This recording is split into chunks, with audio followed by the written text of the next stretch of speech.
Hey, well, welcome to the Dream Labs, Dr. Contrast Live here.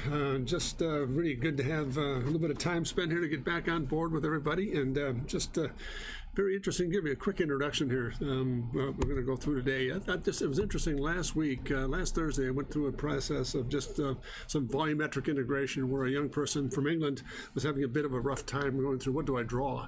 So I just spent a little time last week going through a process of putting solids together and beginning to integrate the shapes to develop a newness.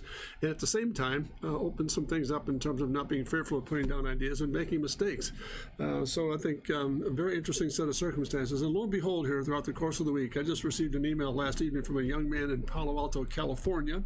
It was interesting, and he's studying landscape architecture and architecture. And I thought, it'd be kind of nice to give him a little bit of briefing here on some projects I've worked on in the past that encompass all of those things. So rather than doing any drawing here today, I just thought I would go through a case history and let you see what had taken place some time ago when I was contracted. Let me give you a little bit of a background here before we start going through some of the sketches. I was contacted, about some time ago by the design staff at Procter & Gamble. They got my name. I did a lot of association work with. Hey, hi, David. How are you? Nice. Good to have you on board, David. Hope you're having a great new year, and thanks for taking the time to tune in. But yeah, landscape architecture and interior and exterior is really, to me, a very intriguing process. It encompasses a lot of great thinking methodologies. You have to be on your toes about certain things of scale, texture, color, etc. All those things are rolled into it. Not that it's any different than product design or transportation or the other schedules, but this was interesting because, again, when they approached me, they had this project under wraps, kind of a stealth program called the Visioneering System, or Project Visioneering. That's how they put it. And so I went down to Cincinnati, had a brief meeting with their design team, and came out of there rather surprised because there was no indication at all, or no substance in terms of here's the scale of the project, here's the square footage, here's the footprint. None of that was even available, and I asked several questions about why that was the case. I said, well, we're not going to get into a lot of that yet because we want to see what we can do to develop something that's completely unique and new. Hey, how you doing, Chip? Good to have you on board, man. Long time no speak. Hope you're having a great new year, and thanks for joining in. As it turned out, I left there thinking, man, this is an open book in terms of being able to create something, and that's exactly what they asked me to do. Just have at it and go through a series of sketch work. And this is a long process, by the way. This didn't happen in white. You only need a stereoscope. Yeah, look at that. Isn't that cool? That's my new look here, Chip. So thank you very much. It's the Dr. Contrast jacket of sport. So nonetheless, good to have you on board, gang.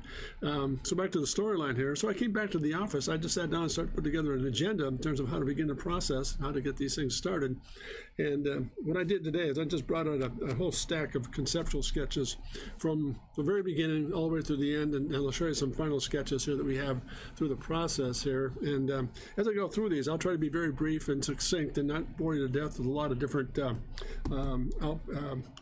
explanations as to how, why, and where. But as usual, I mean, I started out with a series of and they gave me, I take that back, they did give me a couple of ground rules in terms of what the concept of this visioneering system was going to look like. They wanted a lot of expanse, they wanted a lot of organic work, a lot of glass, very open-ended as far as the interior space is concerned. So I went through the whole process of going through the exterior and the interior, as well as some landscape work. Not so much landscape work, but that came later. But I think this would be a good program, case study today, to see how the process, this is more of a case study on how the process begins to unfold itself from step to step to step. So let me start here by going through the process here. I'll just kind of leaf through these sketches very quickly. This is the first set of sketches, ballpoint pen, a little bit of marker added, getting in some plan view work, a little bit of an elevator or perspective study of what the format might be in terms of a little bit of perspective, and then into a little bit of an elevation study. So this is the first gang of sketches I really started generating, and I'd crank out a bunch, email them down there, go to certain meetings once a week or whatever, and go through the process. And by the way, overall, I'm really pleased to say that from beginning to end, this project was really well received by the design group down there, and it became the new campus for Procter & Gamble's Design Center, which I thought was really quite an honor for me to be a part of. So all to say that let you know in the very beginning that this was something that wasn't just an exercise of putting together sketches and nothing was happening with it. It was a very, very intense process by step progress in developing a theme or something that they could go back and begin to generate this thing from an architectural build system, materials technology, and the like. And an interesting thing, too, they didn't have an architectural firm from the very beginning. What they did was allow me to become the creative element, and then they went to the architectural firm. And then when that came to pass, it was really interesting, too. When that part came to pass, I became part of the architectural team to help them devise what the sketches meant, what the language was, and what the interpretation might be. So it was a really interesting case study all the way through. And I hope you enjoy the process as we go through it here. So here's the first little study that went through it. There's a little line drawing of a little overhead view. Again, an elevation, a little bit of perspective. Just getting started here. I wasn't really for lack of a better comment, really adventuresome at the very beginning. I was very cautious, and not because I was fearful of it, but I just wanted to make sure we didn't really shock them to death with some of the things they've been used to. These sketches came about in the very initial stages about some of the character they felt would be interesting to develop. So again, I just pulled back a little bit. As we go through the process, you'll see it get a lot more adventuresome as we go. And that became a matter of confidence in working with them and with me in the interchange of ideas going back and forth. So again, let me stop here for a moment too, just to interject a very interesting point. No matter what your discipline is in design, whether it's graphics, architecture, transportation, no matter what the format is, I hope you'll agree with me that one of the most advantageous processes or techniques we will have is the ability to articulate our ideas, not only verbally, but visually, and to listen well when we go through a process. This is a product here of listening very, very well about what they wanted to accomplish, what the yays and nays were. And I can't stress enough about the fact that this is not an instance here, in my case, or any project I take on. It's not a matter of me getting, oh yeah, get out of your way, out of my way. I'm the design guy now. I'm really tuned into, this is your project. This is your system. You invited me to be a part of that process. I'm going to respect that by being very, very cordial in terms of making sure that we are communicating clearly and things are coming along nicely. Now that doesn't mean, for example, that if there's something that I feel that's not quite in the structure or the nomenclature of what we're after, then we chat back and forth and get it resolved. But I think the key thing is, no matter what your discipline is, the ability to be able to work with people, not so much compromise, but the lead is really, really important. So here we go. There's this, again, little elevation sketch and a little overview. This is sketch number 2. Now back to some little thumbnail sketches again, opening things up a little bit, a little more organic. Get a little more adventuresome. The scale's not quite here yet. I'm just looking for a theme or an idea to get back to them. 4 little studies here in terms of what that vehicle or what that process might look like for this visioneering system. So there's another one there. We'll go back into this. Some additional, now notice again, a little bit more flamboyant now. This is a result in the 4th study here.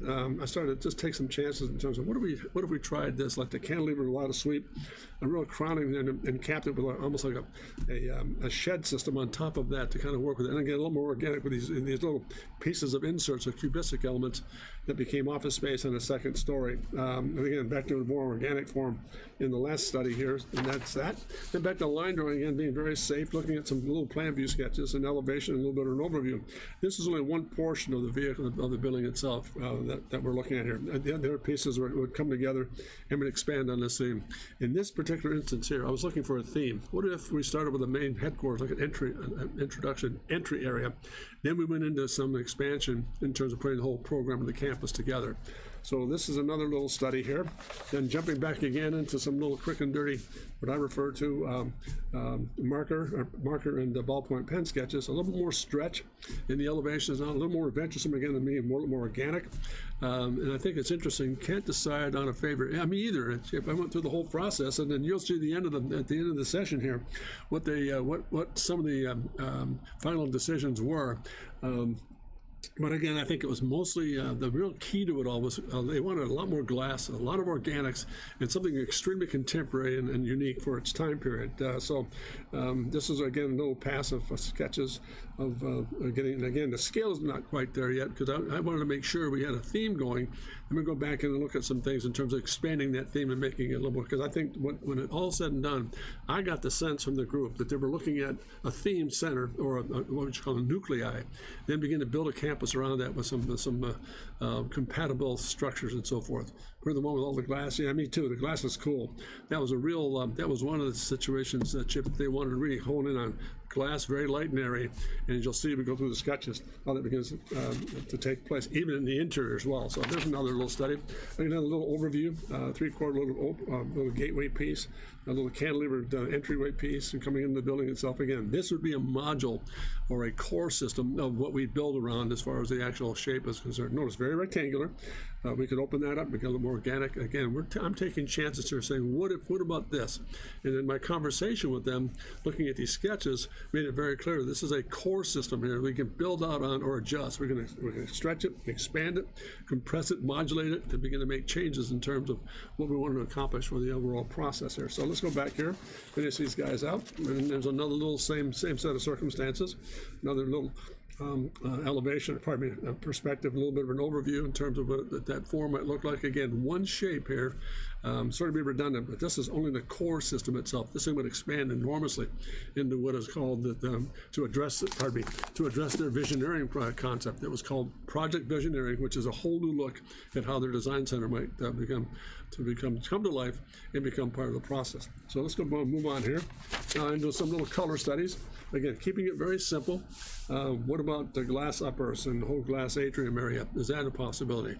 What does this look like? It's very stoic and very straightforward, but again, running back and forth between very adventuresome, very aggressive, and then very sedate. So I'm not quite sure yet which way they wanted to handle this thing. So let's move on here. Sketch.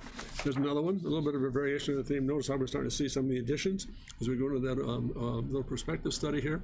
Again, that same glass cantilevered area up on top of the roof. Again, very simple sketch, but here I'm really concentrating on just getting some flavor down. Do you like the glass? Do you like the brick interface? What's taking place here? Is brick going to be part of the process? Is it all going to be sheet metal? We don't know at this stage of the game because it strictly is something that is going to be a visioneering project. That's a conceptual study. So let's move on here. So once I pass through those sketches, I went right back into some old-fashioned newsprint here and terracotta pencil. Now you'll start to see some really open up. This is a product now. This next group of sketches was really a product of, all right, now they've had an occasion to work with me. They've seen how I think and I see how they think. So the compatibility became very strong in terms of the confidence level lifted. And the comment I made at this stage of the game was, okay, JD, Dr. Contrast, move it up. I mean, have some fun with this thing. You've got some great ideas here, but some of the themes you've worked on earlier, let's stretch them out and begin to look at these guys. So this is, again, the beginning of, notice how the stretch is coming to play. A lot more adventuresome in some of the entryway areas. Some multiple buildings in the campus area. There's a little detail of that front end area. And again, same thing here, a little bit of a detail of the entryway. Again, on newsprint, there it is. And sketch number 2. Notice again, much more flamboyant. Little entryway canopies outside of the entryway itself, just focusing in on some things, a theme that would kind of build something around these canopies were part of this plan view process here. And then we went into the building itself, and then I wasn't really concerned with this family of sketches about getting the overall character of the building. In some cases they were, but in most cases looking for a certain theme, like something that was dramatic in the entry piece that they stated in this portion of the process. They wanted something really dramatically different as you approach this campus. So I try to stretch it as best I could from their input to get that accomplished. And here's another little variation on theme, a little more of a shed look, very simple, but yet nonetheless giving another look at certain ways I could handle that process and to get that goal established. And again, another little series of sketches here. Notice pulling back a little bit, giving them a little bit more of a view of what this is. And again, notice the shed roof system, same shed system here, a glass atrium piece that you walk through to enter the building. A little bit of a plan view here to show the apron area and landscaping area, like the sidewalk and some shrubbery and so forth, and entering the actual facility. So there we are. There's another little study.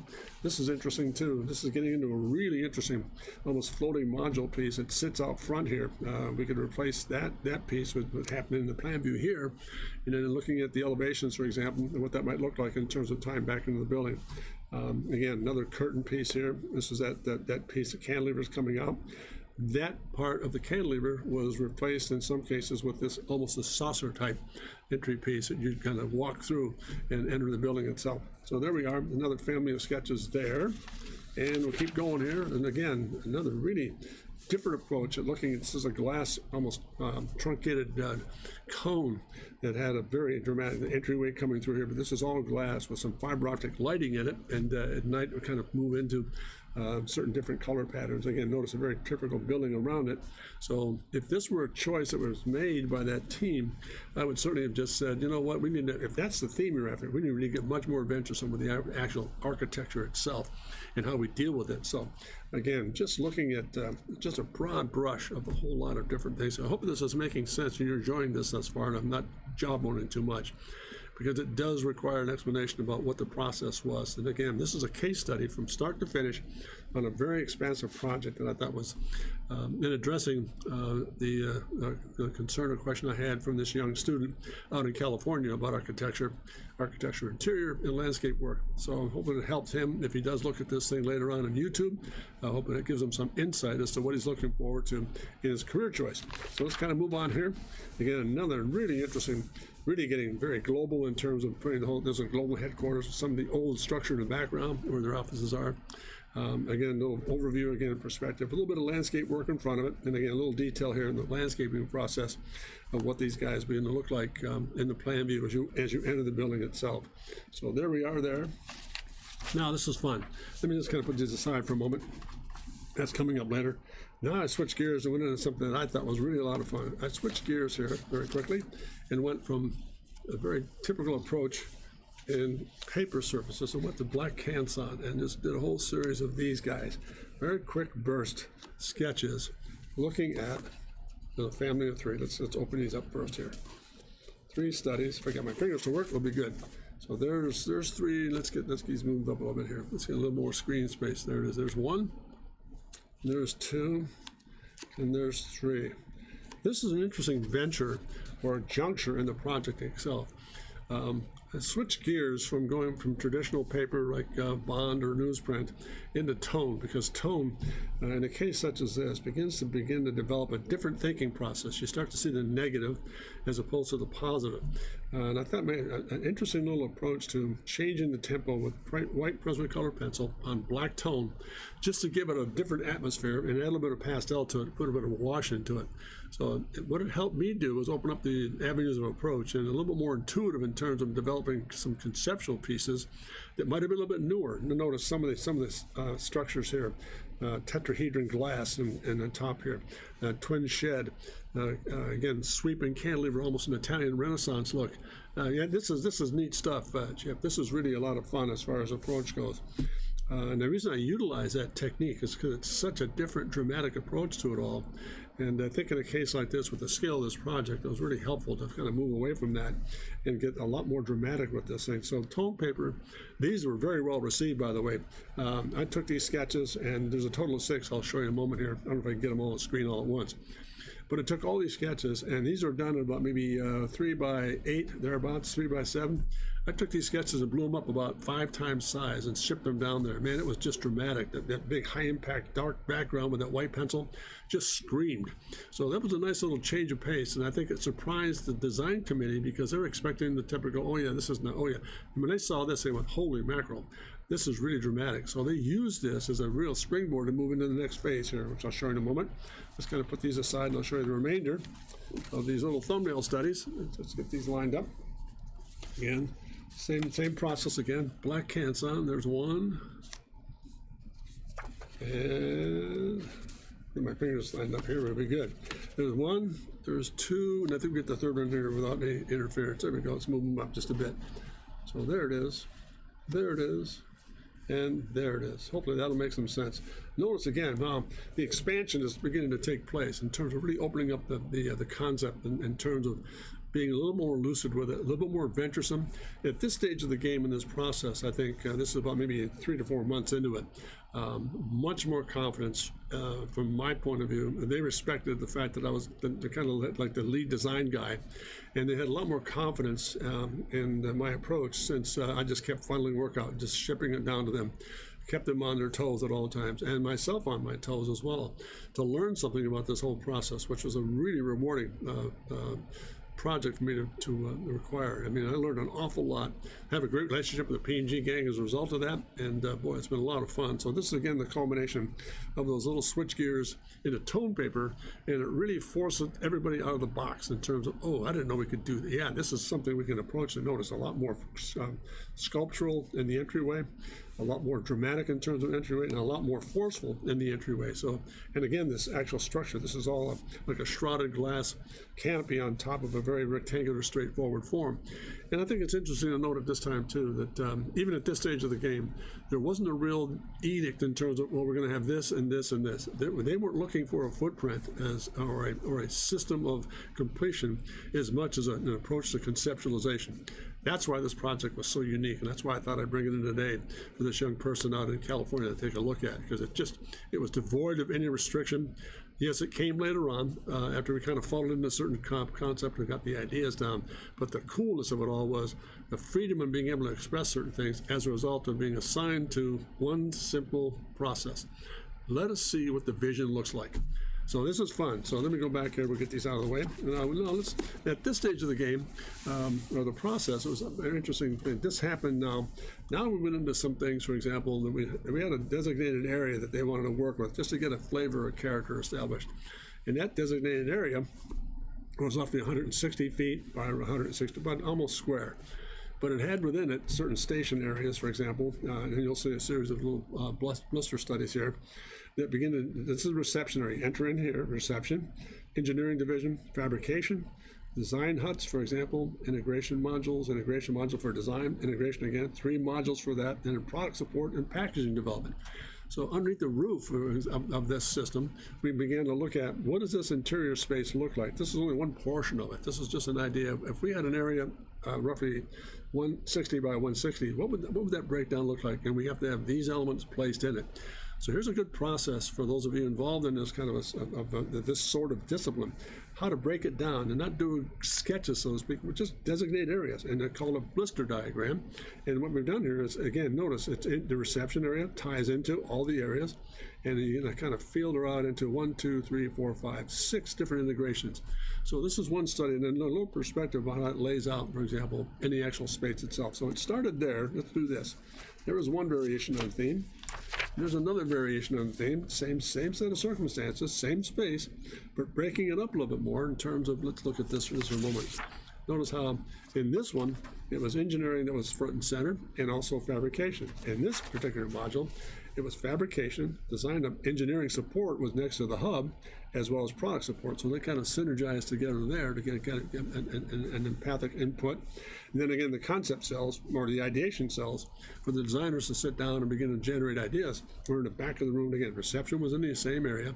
But again, notice how it's interesting how now you have reception and integration into fabrication, and all that fed right down into the concept cells are all part of this whole process. So this is how I like to think in terms of breaking down a space for utilization in different disciplines in different areas within the product or the process. Pardon me for a moment. Let me get these organized here for a second. And out of the way. Thank you.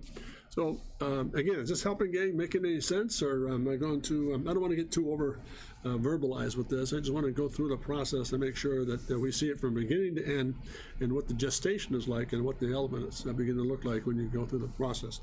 So that was blister study number 2. And we defined that, for example, as floor space allocation. What do we need as far as area goes? And they gave me a module of roughly 161 by 160. Notice the little red outline here, for example. This is a basic entryway in the building itself, down the hallway into the reception area. And again, this is one section. As I stated earlier, we got a cell established or a module established, and we expand out of that. Hi, David. Thanks very much. This is the process of how I'm sure you think and how we all think in terms of once we get an assignment, we should break it down accordingly so we don't miss any steps or assume that everything's going to be fine. This is a product. This phase here, this blister study or the space allocation, was a product of a lot of conversation back and forth about how do we break it down? What do we look like? What do you want it to? What do you want it to? What areas are designated for it within this footprint? So there it is. There's another study, and I did another. And now from that, this is fun. from those two studies, let me just, if I can get these laid out side by side, I don't know if we'll be able to make it or not. Let's see if we can get these together. Pretty close. If we have both of those in place, notice what begins to happen. Started here, phase 1, phase 2. Plenty more were established as a result of this. But let's do this. As a result of this process, now they came back and said, hey, you know what? Hey, JD, Dr. Contrast, we want to see you move into some interior space studies. What does it look like when I come down the hallway? For example, I mentioned earlier here, this is the entryway down the corridor, and the primary entryway was in the primary face of the building. So what does it look like when you come down that hallway? What kind of drama can we create to give this thing a visionary concept piece? So this is the beginning of a whole bunch of really quick, loose ballpoint pen sketches. Looking at down that hallway, what does it begin to look like? Are there support gussets? Is there fabric in the roof? Is it all illuminated? How do we break that space down? So these are very quick, fast sketches, and I'll go through these very quickly to not bore you to death about what that interior space might begin to look like. So there's one, pardon me, into the second one. Again, notice these are all these areas here are all different panels in terms of, notice they're very organic. I try to bring the outside of the building, the exterior, into the interior, very organic. Again, very, very almost a shed-like or also hut type. Cantilever radius roof with these very strong portions of these elements, these steel, metal, or these metal pieces or fabricated pieces coming off of the actual structure itself to provide a means of light. That could be a lighting system, could be any number of things. And with the logo in place here, it might be Gillette or something, I don't know. But nonetheless, get some 70s vibe from the ceiling. Yeah, that's it. It's really interesting how that whole process, this whole process here, Chip, that whole ceiling was all what I would refer to as floating lighting. This is all digital and light emitting diode, so it changed color in terms of time. Love this session. That's great. Thanks very much, Doug. I really appreciate it. This is all light emitting diode, and very dramatic. Notice it reflected down on the floor, etc. So again, stretching the envelope a little further than as a result of maintaining a really. And let me stop here for a moment and just interject a simple thought. One of the most precious things you can develop as a designer is a respect for your peers. And how do you get that respect for your peers? By being a really good listener. Not doing what you want to do, not taking the boundary and saying, okay, get out of my way and just step aside, I'm here now. But being a very good listener in a discipline and promising when you say something to somebody, you'll have it by Thursday, have it by Wednesday. Be better than your word. Those are the things that are invaluable. And that's what caused this whole project to open up. When I first started, notice the first sketches were kind of sedate. Now we're getting into the area where it's a lot more full carpeted too. Wall-to-wall carpeting. I don't know. I think this is more graphic statement here, Chip, in terms of what we're looking at. But I think that whole concept of earning the trust and the confidence and respect of your peers is extremely critical. I mean, you can't get by without it, as you all know. Chip, you go through that. Dave, you've gone through it. Doug, you go through it. It's essential. Without it, you're dead in the water. So back to the concept here. Again, looking at what this interior space might begin to look like in that one given little module area. There's another little study. Now, really opening up a little bit, we're getting a lot of variation on themes. With color, for example, these very form-related ribbons up on the ceiling surface. Again, lighting. Notice again, this very, very interesting lighting track. Notice how we're starting to get some of the process of the, like, let's be a healthcare, men's healthcare, where we start to look at some of the blade systems and graphics on the wall, visioneering entryway and so forth, and how you enter the actual structure itself. This is the entry into that area we were talking about a little bit earlier. So again, a lot more venturesome. Now, getting into some little module studies here, maybe there's some sculptural pieces in the hallway. Again, back to that lighting system. Very, very strong, bold area when you come in, P&G Visioneering. The whole process starts to open up a bit more. Very sculptural, very, very almost blade-like aircraft type surfaces. Again, bringing the exterior into the interior, giving almost a synergized feel that you're not looking at two different systems here. They begin to relate one to another. And I think that's part of the process of good design, that it has a compatibility about it, and its statement is very complete unto itself. It's not fractured. It's like a good sentence structure. It's nice to know that when you speak well, you speak well. And if you do speak well, speak with authority. That's what this stuff does, hopefully. So here we go, another little study here. Again, notice a little bit of line drawing in terms of, this is an interior study with a roof. This is like a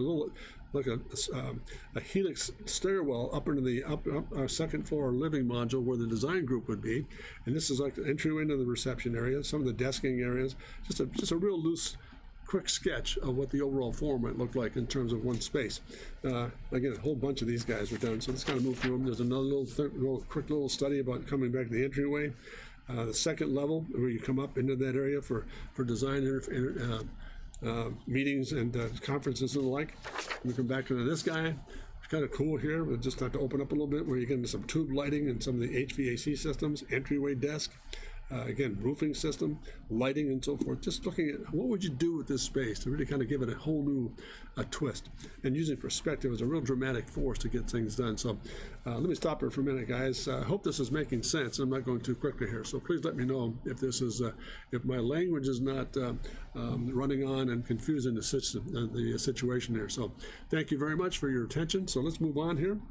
Feel free to pipe in any questions. Feel free to fire away. Another little interior. Now this is really interesting. All of a sudden, a lot more organic in the ceiling structure. This is an elevator system that goes up into that second floor area where the design facility would be located. Again, modules within the area itself for design, tables and stations for the engineering group or the fabrication group to kind of work in. And now this is interesting. Now we're back into, again, some really quick blister studies on how this thing begins to apply. This almost goes back to those blister studies. All good. I'm just enjoying the ride. Hey, very good, Chip. Cool. So what's interesting, after going through a whole series of those pieces, now I went back into that same 160 by 160 module and said, what would it look like if we break this space down? What does it begin to look like? Again, here's a little thumbnail sketch of what we're looking at here in this rotunda. You go up this helix staircase into the second floor where the design group is. So this is where I started. So phase one was this. That's what that looked like. Now phase two. Let's start another stack here. Let's do this, get it out of the way. There's another one, for example, the same thing. What do you do with the same space? Breaking down the areas with desks and locations and just laying it in scale. Then what does it look like when you walk in, for example? Again, this is that silo I was telling you about where you come into that second elevator, it takes you up to the second floor where the design conference is, which is down here in purple. And that would be the sports hub. Yeah, that's the sport hub for the activity group to come in and we're going to function through the process. So there's another little study about allocation. Third one, again, the allocation. This is another one where you actually, a very simple, straightforward one where the design hub is in one core area here, and then these little cells are separate unto themselves, but they're much more geometric, less organic, but the same process applies. And again, try to do a little thumbnail sketch here what that little module would look like in the design hub area. So again, really thinking through the process and getting the right scale in terms of where we are in terms of putting the package together overall. Now, as a result of those sketches, those last 3 or 4 we looked at, now we move into this. Now we get really explosive sketches in terms of what does it look like, for example, when you walk into this space for the very first time. Really powerful stuff. I mean, here it is, you come down the entryway, and there's a module here that's maybe all video program, all video, but notice it opens up and develops this almost this fractured conical shape that really begins to really bring you into the space. And again, this second story here, I don't know how you get there yet, but we haven't gotten to that point. But again, very dramatic in terms of what the roof structure is, a little bit of the outside, and then again, this area here is up inside that module. So very dramatic. Just again, notice how we just sculpt the shapes around it where these support groups are going to fall into place. So there's sketch number 1. Sketch number 2, now and again, notice really getting into a lot of interesting things as far as texture goes in the roof. Here's that silo, that elevator you go up into the second floor we were referring to earlier. Again, thumbnail sketches, a little bit of an overview looking into the space itself and what it might look like. There's that elevator coming to the second floor into that area. Again, private sections and so forth for the support group within the team itself. Another study. Look at that, man. You come into this space and just open this beauty right up. And it's just, again, a series of entryway, ceiling structure, some glass for the exterior. The entranceway is really backing through here. And these are just modules that walk you through the process itself. And maybe just some stimulation, some exciting work around the interior space itself to let you see what's going on in this space. And I think a key thing here to bring up as well is that the reason these sketches were done in the format in which they were done, I mean, I stretched the envelope now. Now I'm really getting in an area where, okay, let's take some chances here. And by the way, I'll say this to every one of these studies were really well received. They had a hard time picking, oh, this is neat. Oh, this is neat. And that's what you want to hear.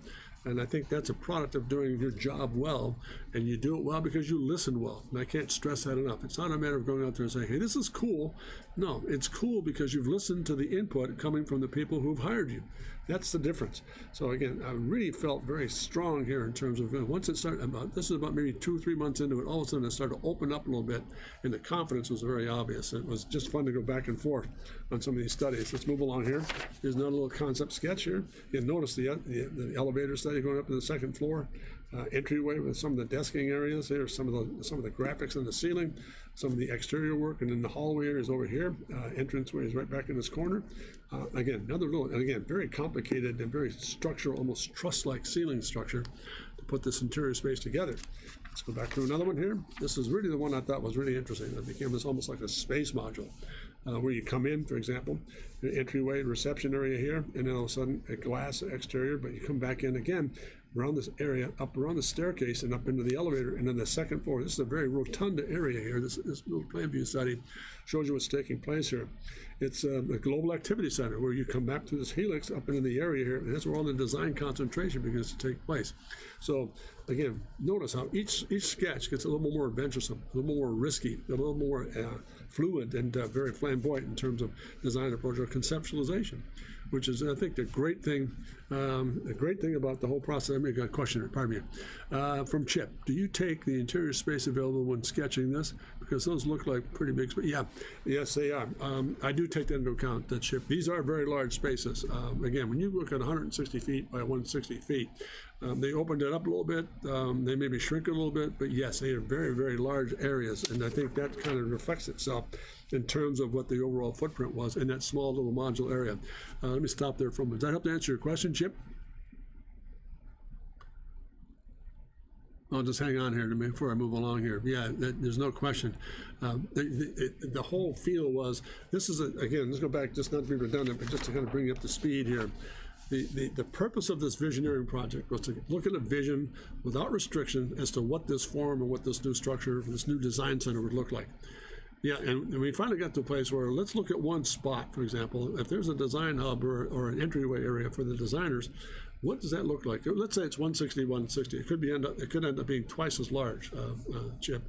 But the format here was to open up and work within that constraint of that 160, 200 by 200 roughly, and then open that up and see what that form might look like with a whole variety of different approaches for these certain disciplines that are going to be involved in this whole team process. So let's move along here. Well, thank you very much. And again, here's another little concept sketch about kind of breaking things down a little bit. Again, notice the modules here in terms of how to get into that second floor area.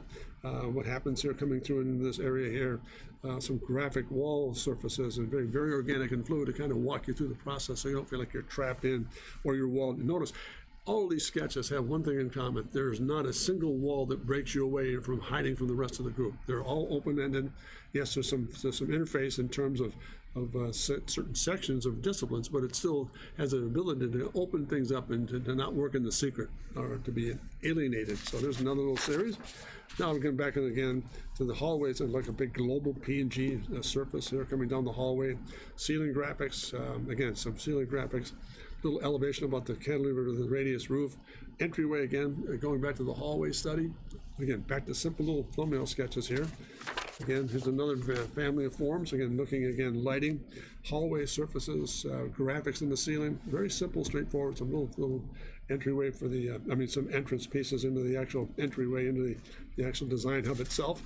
Another little study here. Same very organic wall surfaces. Notice I put some blade metals up on the walls to break space up a little bit. Real fast little sketches here. Another series of family of studies. No, it's just almost looking down on it with these different forms coming up that very radius ceiling surface, but yet putting these spears in here that become either lighting systems or message boards of some sort, which these could become. They're all back on the wall. That was all part of the process that I really didn't specify too much in terms of what would go in there. I'm just looking for character or shape. So there you go. There we are. The last little study. Now this is I'm going to try to wrap it up and get these forms, these sketches in place here. Wrap it up a little bit here for you. When you come down the pike here, this is going back to almost the initial space again. After going through all that process, let me just kind of separate these out a little bit here. This is one family of forms here that we go back to and look at for breakdown. Here's the actual main hallway. There's the actual form itself, 160 by roughly 160. Here are the actual pieces: product supply, engineering, design hub, creativity module, packaging, and fabrication. So all these areas are designated for those particular disciplines. So let's kind of take the clip off of this guy and walk you through the process. There was phase one. That's the plan view of the actual form itself. A little perspective study about what that, when you look into it, this is what that begins to look like. Notice, if you notice, let's see if I can get these side by side here. Close. Let's do that. There we are. Notice this little diamond form here is really resident right in through here. So this is a perspective interpretation of what that plan view is looking like. So let's get that out of the way. Let's go back to this. Overview, a little bit of the ceiling graphics, exterior work coming into the form itself. This is what it might look like from the outside, which is part of that whole process here. This form here begins going away from us as that actual exterior. Again, perspective from that plan view, and a breakdown, maybe some hallway studies about what that might look like on the inside. These very organic forms and surfaces around on the walls into the entryway area. Little pencil sketch there of entry. Now into the actual space itself. There's that diamond we're looking at. Again, the perspective change. Here are the 4 pillars we're looking at. Let me see if I can show you what that is. Let's do this. These 4 pillars, 1, 2, 3, and 4.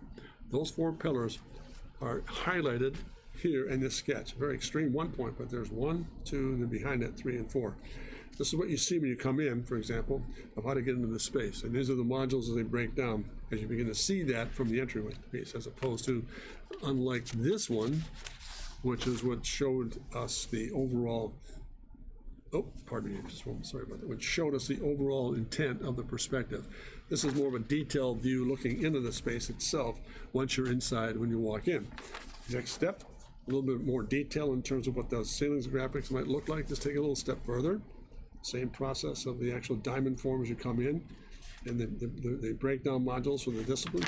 Then again, back to a revised little perspective study of what that shape might look like after going through some of the changes in terms of breaking down the form itself. And last but not least, what it looks like when you begin to move into the space itself. That is the upper piece, the meeting area, the lofted creativity module. There are the 4 pillars, and there's the rest of the surrounding pieces around it. And then again, notice what's missing are those little module areas that begin to take you into the form itself. So there was a theme established there on that first plan view study for the actual shapes. Let me just put this together, and we'll come back in here. Put them together so I keep them organized there. There's one stack. Then I went into module 2, for example. There's another variation on a theme. For example, we went back into a rounder surface, or took advantage of like an amphitheater process. First step again was to break the space down into shape allocation and put a little bit of scale in here in terms of what the actual pieces were going to look like, what groups were going to be involved, and how many desks we needed, what the actual center itself would look like. So here's phase 1. So there's the first sketch we did. There's the actual plan view. Then side by side, let's see if we can do this again here. There we are. So there's the plan view of the piece, and here's a perspective study of what that might look like. This whole area here comes up and pops through the actual ceiling as a roof detail in addition to the actual interior piece. So there's the plan view. Let me get that out of the way. Thank you. And there's a little bit of perspective. So again, same process again. Show the plan view, put it in perspective, highlight it, revise it, and show the actual finished surface. That's part of the process here. So there's the perspective study. Notice again, this silo gets me up to that second floor area here that we're going to look into the design module area. So that's the second schedule.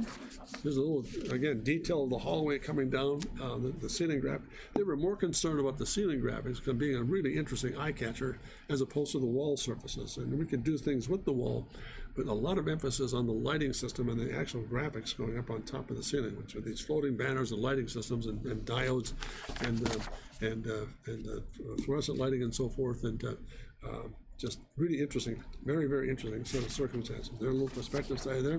Here's the first blush of that same module. Let's go back to this for a moment. This is that same module.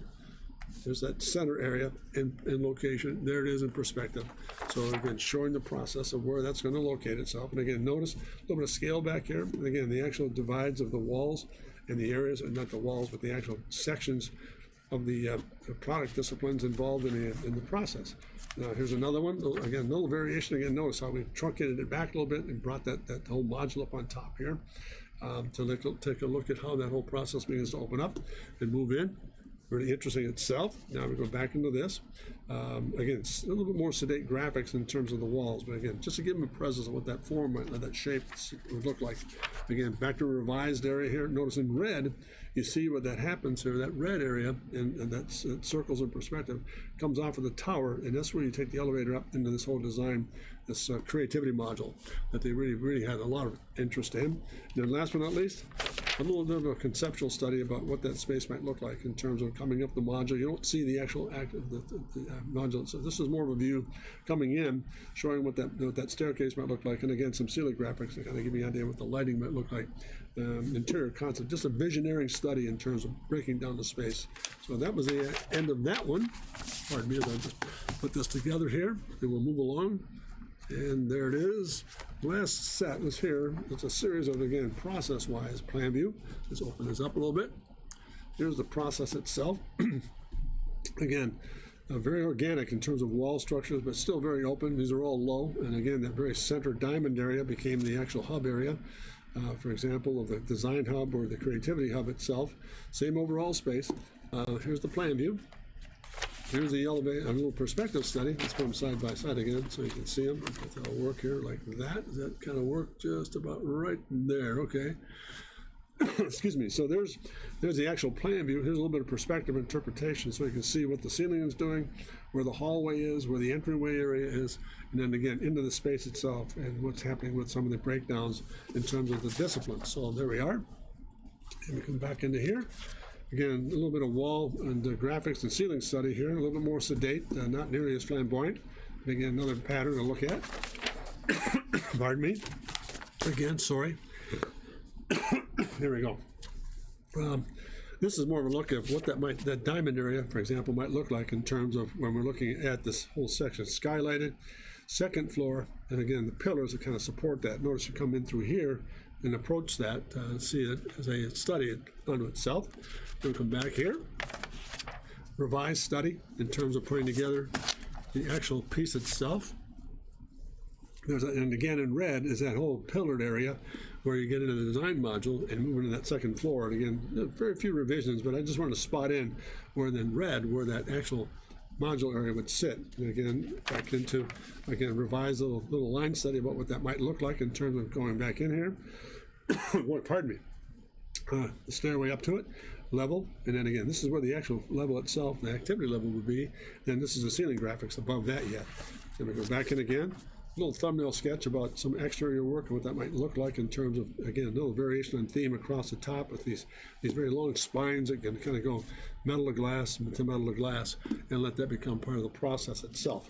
So then go back, and last but not least, here's what it looked like in terms of putting together the module. Here's the actual lofted area. Here's how you get there, the stairwell, the pillars. Notice, not nearly as flamboyant. We had an elevator system in there. We just kind of pulled back a little bit and went to a stair or a stepping system to get up to it.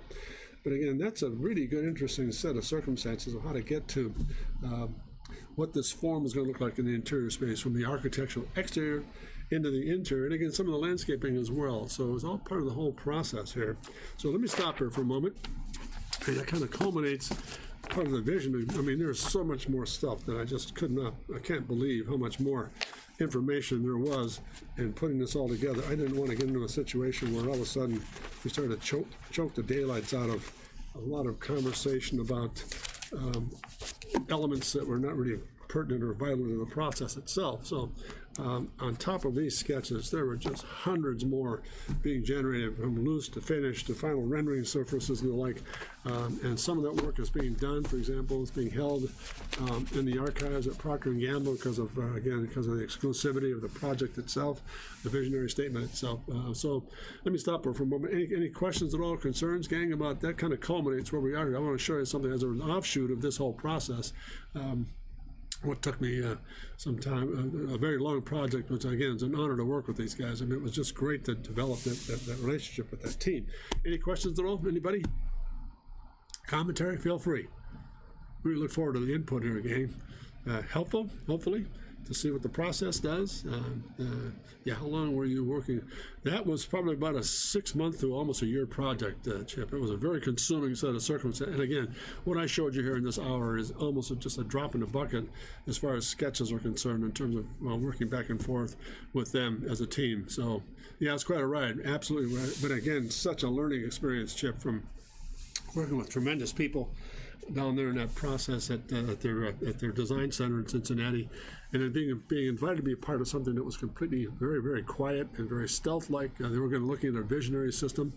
We're looking at a whole new campus. We want you to be the lead designer. Thanks very much, Doug. A very, very big privilege for me to be a part of that process. And I will say this too. It wasn't my first project with P&G. I did a lot of packaging work with them. Impressive. I know they're, yeah. Well, you got that right. You know how they go as well, David. Very well said. But it wasn't a situation where I was new to them. I had done some packaging work with them in the past, some product development work with them when I had my studios down in the city. So I was very familiar with what they did. But when this came along, I was really taken back by the fact that I was flattered that they had asked me to become their design guy. Because I'm not an architect, I'm not an interior guy, I'm just a design guy.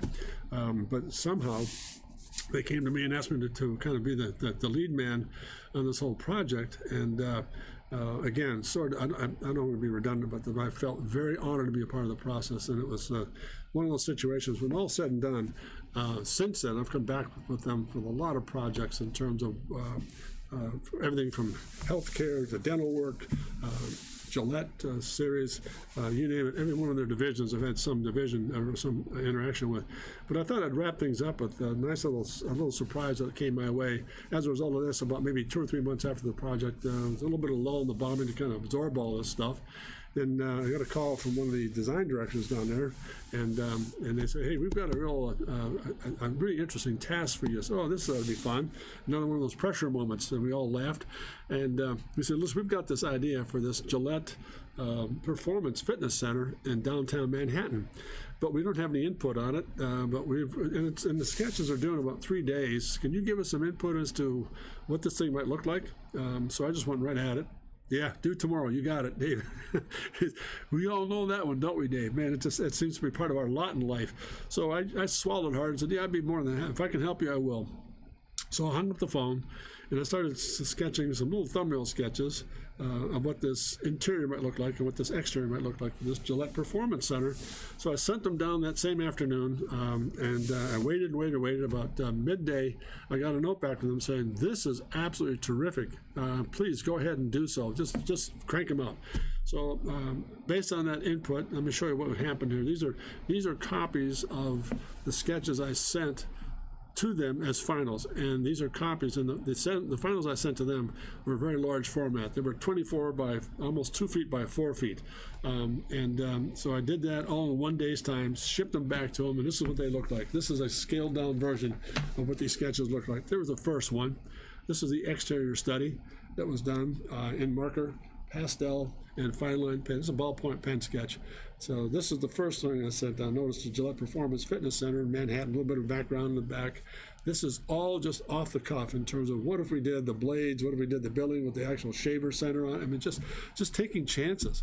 And I was shocked at the fact that the pencil sketches I sent down were just almost like this, the same oral character. They're just little 8.5 by 11 pencil sketches to get an approval. "What do you think, gang?" They came right back and said, "Go."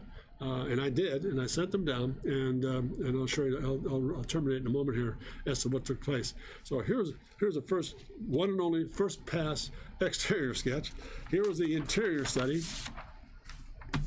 One pass at it, what the interior might look like in terms of coming back in the entry area, the signage, some of the product displayers. Then they had a fitness center back in there. I mean, all these things were, I just winged it. I said, what if? I took a chance and conceptualized the whole space. Glass, some product, some gear area, for example, some product work, office space, very simple tower, like a razor tower coming out through the process of this thing, like a product group of some sort, or maybe a carousel to kind of look at. But these are just really a second-story office space area. And I just really, again, pardon me for being redundant, but it was just one of those deals where I just kind of flipped the coin and said, well, I hope this works.